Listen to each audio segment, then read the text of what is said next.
നമ്മൾ പരിവർത്തനപ്പെടണമെന്നുള്ളതാണ്. അപ്പോൾ ആ ഒരു പടിപടിയായിട്ടുള്ള ഒരു മനസ്സിൻ്റെ തലത്തിലേക്കുള്ള ഒരു പരിണാമത്തെക്കുറിച്ചാണ് നമ്മൾ സംസാരിക്കുന്നത്. അപ്പോൾ ഇപ്പോൾ ഞാൻ പറയും, പലരും വന്ന് ആശ സംസാരിക്കുമെന്ന് പറയുമ്പോൾ ഈ ചിലർ വിചാരിച്ചേക്കുന്ന, അപ്പം ഇയാൾ ഉൾപ്പെടെ ചോദിക്കുന്നുണ്ട്, അവിടെ ഒരു പുട്ട് കച്ചവടം നടത്തുന്നു. അതായത് പുള്ളി വിചാരിക്കുന്ന ആശയെ കഴിഞ്ഞ ദിവസം ഇങ്ങനെ പറയുന്നുണ്ടായിരുന്നു, ആശ എന്തിനാണ് അവിടെ ഇരുന്ന് ഇങ്ങനെ തലയാട്ടിക്കൊണ്ടിരിക്കുന്നത് ഇയാൾ പറയുമ്പോൾ എന്നാണ് പുള്ളി ചോദിക്കുന്നത്. ഇപ്പൊ കഴിഞ്ഞ ദിവസം വേറൊരാൾ വന്ന് കമന്റ് ചെയ്തു, ആശ വലിയൊരു പ്രാസംഗികയാണ്, ആശയെ കൊണ്ട് സംസാരിപ്പിക്കൂ മനസ്സിന്റെ ക്ലാരിറ്റിയെ കുറിച്ച്. അപ്പൊ ഞാൻ വിചാരിക്കുന്നത്, ഇത്രയും വർഷങ്ങളായിട്ട് ഇവിടെ മനസ്സിന്റെ ക്ലാരിറ്റിയെ കുറിച്ചാണ് ഇവിടെ സംസാരിച്ചുകൊണ്ടിരിക്കുന്നത്, ഇനി പ്രാസംഗികയെ കൊണ്ട് പ്രസംഗിപ്പിക്കുമെന്ന് മനസ്സിന്റെ.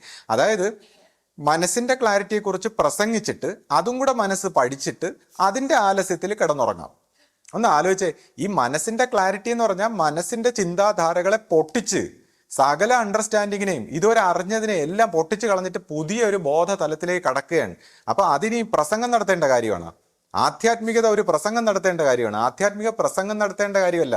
ആധ്യാത്മികത ബോധപൂർവം വിറ്റ്നസ് ചെയ്ത വ്യക്തികൾക്ക് മാത്രമേ ആധ്യാത്മിക പ്രഭാഷണം നടത്താൻ കഴിയൂ. കാര്യം ആധ്യാത്മികത മനസ്സിനെ പൊട്ടിക്കുന്ന കാര്യമാണ്. അല്ലാതെ മനസ്സിന് വേണ്ടതോ അല്ലെങ്കിൽ മനസ്സിനെ പഠിപ്പിക്കുന്ന കാര്യമല്ല ആധ്യാത്മികത. അത് നമ്മൾ പുറമേക്കുള്ള ചിട്ടവട്ടങ്ങൾ മാത്രമേ നമുക്ക് മനസ്സിനെ പറഞ്ഞ് പഠിപ്പിക്കാൻ പറ്റൂ. അല്ലെങ്കിൽ ഇപ്പൊ ഇങ്ങനെ പൂവിടണം, അല്ലെങ്കിൽ ഇങ്ങനെ സങ്കല്പം ചെയ്യണം, അല്ലെങ്കിൽ ഇന്ന സ്ഥലത്ത് ഇന്ന കാര്യം ചെയ്യണം, അല്ലെ മറ്റത് മറിച്ചതെന്നൊക്കെ പറഞ്ഞ് ഇങ്ങനെ കൊച്ചു കൊച്ചു കാര്യങ്ങളെ പറയാൻ പറ്റൂ. ബാക്കി റിയൽ ആയിട്ടുള്ള ആത്മീയത, ആത്മബോധത്തിലെത്തി പരമബോധത്തിലേക്ക് സഞ്ചരിക്കുന്ന ആത്മീയത, അത് പ്രസംഗിക്കാനുള്ളതല്ല. അത് മനസ്സിനെ പൊട്ടിച്ച് മോചനപ്പെടുത്തി മനസ്സിന്റെ അറിവുകൾ തെറ്റാണെന്ന് ബോധ്യപ്പെടുത്തി ഐ നോ നത്തിങ്, നമ്മൾ അറിഞ്ഞത് ഒന്നുമല്ല എന്ന് മനസ്സിലാക്കി അവിടെ നിന്നാണ് ഈ യഥാർത്ഥ അറിവിലേക്ക്, ജ്ഞാനത്തിലേക്ക് പരിണമിക്കേണ്ടത്. അപ്പം ഇത് പ്രസംഗിക്കാനുള്ളൊരു വിഷയമല്ല, ഇത് പ്രസംഗിച്ച് രസിക്കാനുള്ളൊരു വിഷയമല്ല. പലരും കരുതുന്ന പോലെ ഈ ചിലരിങ്ങനെ ആധ്യാത്മിക വിഷയങ്ങൾ ഇങ്ങനെ കാളപ്പെടുക്കുന്നതൊക്കെ എഴുതി വിടും. അതെല്ലാം ഇങ്ങനെ ഒരു തരം വട്ടാണ്. അത് ആധ്യാത്മികതയല്ല. അല്ലെങ്കിൽ ചിലരിങ്ങനെ ഒരു വീഡിയോ എടുത്തു വെച്ച് എന്തെങ്കിലുമൊക്കെ ഇങ്ങനെ ആധ്യാത്മികത എന്ന് പറഞ്ഞുകൊണ്ട് ഇങ്ങനെ അതൊന്നും അല്ല ആധ്യാത്മികത. ആധ്യാത്മികത മനസ്സിനെ പഠിപ്പിക്കാനുള്ള കാര്യമല്ല, മനസ്സിന്റെ വിഷയമല്ല, ആത്മബോധവുമായിട്ട് ബന്ധപ്പെട്ടതാണ് ആധ്യാത്മികത. അപ്പോൾ ഇതിലേക്കുള്ള കാര്യങ്ങൾ തന്നെയാണ് നമ്മൾ സംസാരിക്കുന്നത്. അതിൻ്റെ ഒരു തുടക്കം ഗുരു നമ്മുടെ ഒരു തലമുറയെ തുടങ്ങി വെച്ചു.